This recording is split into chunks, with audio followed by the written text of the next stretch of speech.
શું કીધેલું ડોક્ટરે કે ખોડ ખાપણ વાળું બાળક આવી શકે એમ, બરાબર ને? અને શું કીધું તમને, દવા કરવી પડશે કે શું કીધું પછી એમણે? તે પાડે રાખવું પડશે. ઓહો હો, મતલબ 6ઠા મહિને. અચ્છા, ગર્ભપાત કરવો પડશે એવું કીધું. મતલબ 9મા વર્ષ, લગ્નના 9મા વર્ષે તમને મળ્યો, બરાબર ને? તો ખરેખર ભગવાનની કૃપા કહેવાય. નમસ્કાર દર્શક મિત્રો, આજે આપણે એક એવા દંપતીને મળવા માટે આવ્યા છે કે જેમને ત્યાં સંતાન પ્રાપ્તિની સમસ્યા હતી, અને આવી સમસ્યાઓ આજે દિન પ્રતિદિન આપણા આસપાસમાં અથવા આપણા ઓળખાણમાં કે આપણા સમાજની અંદર આજે આવી સમસ્યાઓ વધી રહી છે. અને આજે એમને ત્યાં બહુ જ સુંદર પરિણામ ઓલરેડી મળી ચૂક્યું છે. તો એમને એ પરિણામ કેવી રીતે મળ્યું અને એમને શું સમસ્યાઓ હતી, અને આપણે એમના પરિચય સાથે આ બધી માહિતી આપણે આજે જોઈશું અને જાણીશું. તો સૌપ્રથમ તમારો પરિચય આપજો. શું નામ છે તમારું? રસિકભાઈ કિરણભાઈ. રસિકભાઈ કિરણભાઈ ચૌધરી. અને તમારું નામ? સરોજબેન રસિકભાઈ ચૌધરી. હવે મને એ જણાવો કે તમારા લગ્ન કયા વર્ષે થયેલા? 2017માં. 2017માં. અને અત્યારે ચાલે છે 2026.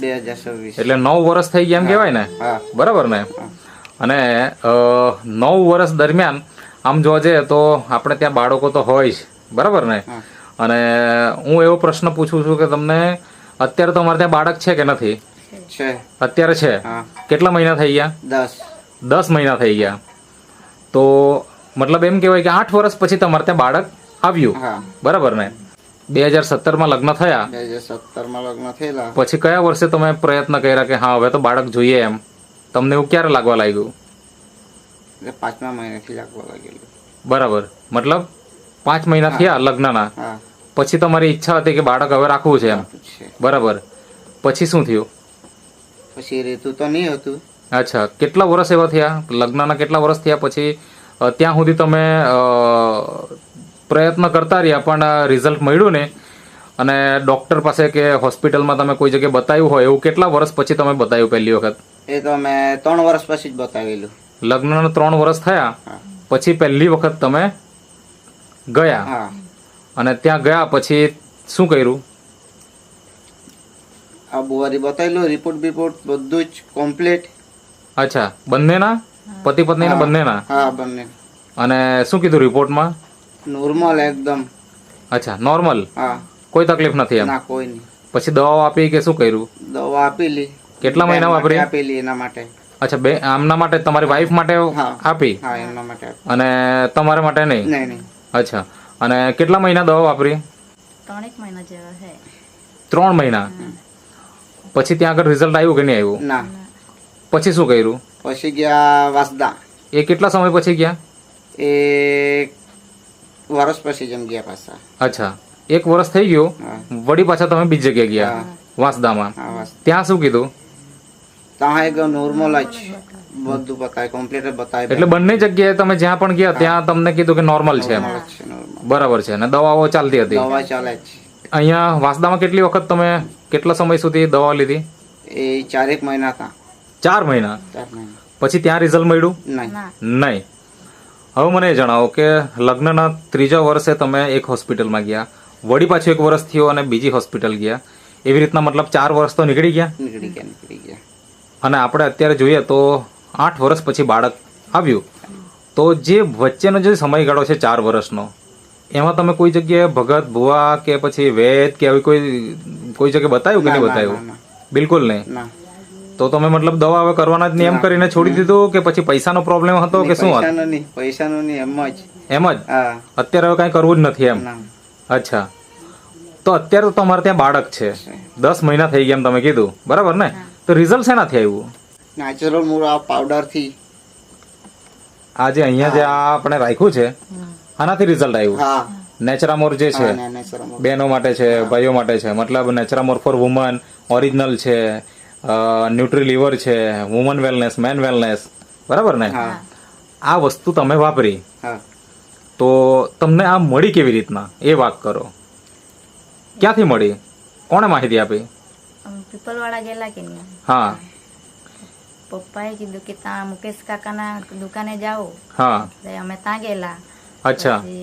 મુકેશ કાકાએ કીધું કે સાહેબ લોકો આવતા છે તો એ લોકો જોડે વાત કરી લો, માહિતી લઈ લો. એનો મતલબ એવો છે કે પીપલવાડા એટલે તમારું ત્યાં પિયર છે, હા બરાબર ને? હા અને આ મુકેશભાઈ એ કોણ થાય તમારા કાકા. કાકા? અને એમના મારફતે તમને માહિતી મળી, હા એટલે એમણે ડાયરેક્ટ માહિતી આપી કે સાહેબ લોકો આવેલા કોઈ? સાહેબ લોકો આવે. હા, મુકેશભાઈ તમે થોડીક વાત કરો. એ લોકો પહેલા શરૂઆતમાં અમે મીટિંગ રાખેલી, હા પછી ભાઈ એના પપ્પા ખરા કે એના જોડે વાત કરી અને મને માહિતી આપી કે આવું આવું છે. હા પછી એ લોકોને એક દિવસે બોલાયો અને સુમિત સર લોકોને ને ગૌરાંગ સરને બોલાયો, પછી મીટિંગ કરી, અચ્છા, પછી પ્રોડક્ટ એ લોકોએ ચાલુ કરી. ઓકે. તો આવી રીતના તમે પ્રોડક્ટની શરૂઆત કરી દીધી. શરૂઆત જ્યારે કરી તો તે વખતે તમને સંપૂર્ણ વિશ્વાસ હતો કે મનમાં થોડી શંકા પણ હતી? જે હોય એ સાચું કહેજો. વિશ્વાસ તો હતો. કેવી રીતના વિશ્વાસ? પપ્પાએ કીધું એટલે, કાકાએ કીધું એટલે, બરાબર ને? એના ઉપર વધારે વિશ્વાસ હતો ને કે દવા ઉપર પૂરેપૂરો વિશ્વાસ હતો? આ પ્રોડક્ટ ઉપર વિશ્વાસ હતો? ને પેલો વિડીયો જોતા હતા કે ના, અચ્છા, વિડીયો તમે જોયા? હા, યુટ્યુબ પર યુટ્યુબ પર વિડીયો જોયા તમે? બેન જોયા કરતી. અચ્છા, એટલે તમે જોતા હતા? હા, જોતા. એ કેવી રીતના જોતા? મતલબ મુકેશભાઈના સ્ટેટસ માંથી જોતા કે એમાં જ યુટ્યુબ પર જ. યુટ્યુબ પર જ જોતા હતા તમે? અને વિડીયો જોઈને તમને એટલો વિશ્વાસ આવી ગયો કે આ વસ્તુ સારી છે અને વાપરવા જેવી છે, બરાબર ને? તો મને એ જણાવો કે તમે જ્યારે શરૂઆતમાં આ પ્રોડક્ટ વાપરી તો કેટલા મહિના વાપરી અને ત્યારે શું થયું? મતલબ એ થોડીક વાત કરો. 5 મહિના જેવા. 5 મહિના વાપરી હા. અને રિઝલ્ટ મળી ગયું? 5 મહિના વાપરીને પછી રિઝલ્ટ મળી ગયું? હા, 5 મહિનામાં ફિક્સ. અચ્છા, હવે તમારે જોડે અહીંયા આ જ સાહેબ આવેલા ને સમજાવવા માટે? હા સાહેબ. સુમિતભાઈ નામ છે એમનું. તો સુમિતભાઈ, શું ઘટના શું બની એ થોડીક વાત કરો. ઘટના એટલે સર એવું છે કે અમે ગ્રુપ મીટિંગ પેલા કરી હતી હમ. અહીંયા પીપલવાડામાં. હા ત્યાં એમના અંકલ હતા, હા. એમણે બધી માહિતી અમારી પાસે લીધી, અચ્છા. એટલે સાંભળી. હા. પછી લાસ્ટમાં મને એમ કીધું કે એવી સમસ્યા મારી છોકરીને છે એમ, તો તમે એમને રૂબરૂ મુલાકાત કરશો? કીધું હા, અમે રૂબરૂ મુલાકાત કરશું અને માહિતી આપશું, બરાબર, પછી વસ્તુ એમને સ્ટેપ બાય ચાલુ કરશું એમ. બરાબર છે. તો તેમને એમને માહિતી આપી એટલે એમને પછી રૂબરૂ અમે એક દિવસ સ્પેશિયલ બોલાવ્યા, એમને ગ્રુપ ડિસ્કસ કર્યું સાથે બેસીને. તો ત્યાં સમસ્યા જાણવા મળી કે આ રીતને એ લોકો બધી હોસ્પિટલોમાં દવા વાપરે છે, અચ્છા. પણ વીક પોઈન્ટ શું હતો કે બધી જગ્યાએ બહેનોને મોસ્ટ ઓફલી દવા આપતા ને ભાઈઓને ત્યાં દવા આપેલી જ નહીં એમ. બરાબર, એટલે આ જે દંપતી છે એમાં બેનને દવા આપતા હા. પણ ભાઈને દવા નહીં આપતા. નહીં આપતા એમ. ઓકે, તો ત્યાં પછી એવું થયું કે રસિકભાઈ મને કીધું કે આ કદાચ મારે લેવું જરૂરી છે એમ, અચ્છા, એટલે ત્યાંથી પછી એનું સ્ટાર્ટ કરાવી એમ. ઓકે, હા, અને એમાં બનાવ એવો બન્યો હતો કે જે સમય એમને ડિલિવરી થવાનો હતો તે સમયે 6મા મહિને કે 7મા મહિને એમને ડોક્ટરે એવું કીધું હતું કે તમારું બાળક અપંગ આવશે એમ. ઓહો, એટલે મેં એમને કીધું કે તમે ગભરાતા નહીં પહેલા તો. Okay. એમ કીધું આપણો પાવડર ડિલિવરી પછી પાવડર ચાલુ રહી છે, તો સવાર સાંજ પાવડર ચાલુ હતો. હા, મેં એમને એમ કીધું કે તમે બપોરના બી તમે પાવડર વધાવી દો એમ, ઓકે, એના 3 ટાઈમ તમે પાવડર કરી દો એમ. જે સમય એમની ડિલિવરી થઈ તે સમયે બાળક એકદમ હેલ્ધી. બરાબર, તે સમયે મને એમને વિડીયો બી મોકલેલો હતો કે અત્યારે બાળક બરાબર છે, હેલ્ધી છે એમ, એવું એમ. ઓકે. તો જે એમણે જે વાત કરી એ વાત સાચી છે ને? હા સાચી એકદમ. બરાબર ને?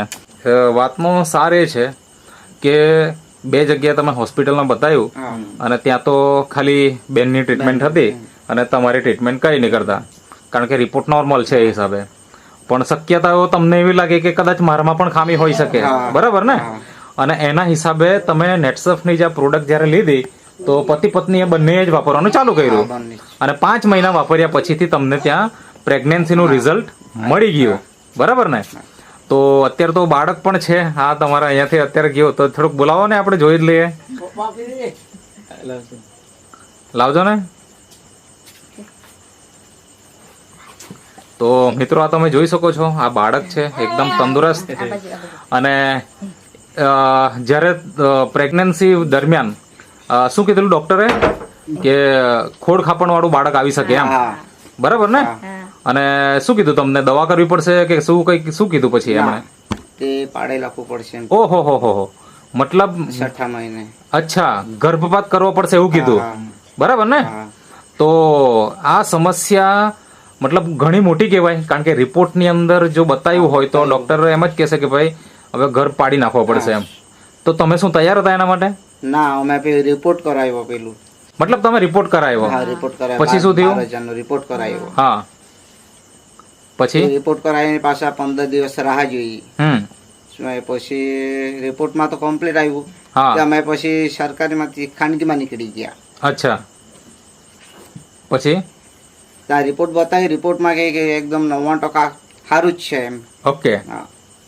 ઓકે તો તે સમયે આ જે સુમિતભાઈ છે એમણે તમને સલાહ આપી. હા સર, શું સલાહ આપી થોડીક વાત કરો. તે સમયે એમનું મેં કીધું હતું કે સમજો કદાચ હોસ્પિટલ તમારે કંઈ ચેન્જ કરવું હોય તો તમે ચેન્જ કરી શકો. એ પછી કે સવાર સાંજ પાવડર ચાલે જ છે, કેમ કે એ પ્લસ પોઈન્ટ થશે ને, કેમ કે આપણું પાવડર ચાલુ હોય તો બાળકના ધબકારા, બાળકનું વજન, બાળકનું શરીર હા. મોસ્ટ ઓફલી હેલ્ધી જ બની જાય. હા એટલે મેં એમને એવું કીધું હતું કે તમે સવાર સાંજ અને બપોર અચ્છા, ખાલી 3 બપોરના ટાઈમ તમારે 3 ટાઈમ તમારે પાવડર લેવાનું રહેશે. ચાલુ રાખ્યો. હા, ડિલિવરી થી ત્યાં સુધી એમણે કન્ટિન્યુ એ પાવડર ચાલુ રાખ્યો. ઓકે હા, એટલે એનાથી આજે આપણે અહીંયા જોઈ શકીએ છીએ એકદમ તંદુરસ્ત બાળક છે. શું નામ રાખ્યું એમનું? વંશ. વંશ. અચ્છા, તમારો વંશ જે 8 વર્ષે મતલબ 9મા વર્ષ લગ્નના 9મા વર્ષે તમને મળ્યો, બરાબર ને? હા. તો ખરેખર આ ભગવાનની કૃપા કહેવાય કે આજે આપણને આ વસ્તુ કે જે મતલબ આટલા પ્રયત્ન કર્યા પછી પણ તમે હોસ્પિટલમાં કેટલો ખર્ચો કર્યો ત્યારે?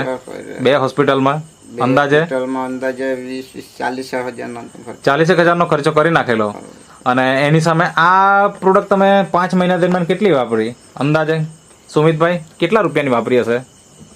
એ કમસે કમ એમનું સર 25 થી 30 હજાર રૂપિયાનું એમનું યુઝ કર્યું હશે એમને. અચ્છા. કેમ કે એન્ડ સમયમાં એમને થોડીક પૈસાની તકલીફને લીધે એ લોકો પ્રોડક્ટ સ્ટોપ બી કરવાના હતા. અચ્છા. પણ મેં એમને કીધું કે સમજો કે આટલા સમય સુધી તમે દવા લીધી જ છે હા તો શરીરમાં તમને અસર કરી ચૂકી છે. હા બરાબર થોડોક છે, સમય તમે થોડું યુઝ કરી લો એમ, બરાબર છે. જેથી એમને પછી અત્યારે પરિણામ મળી ગયું.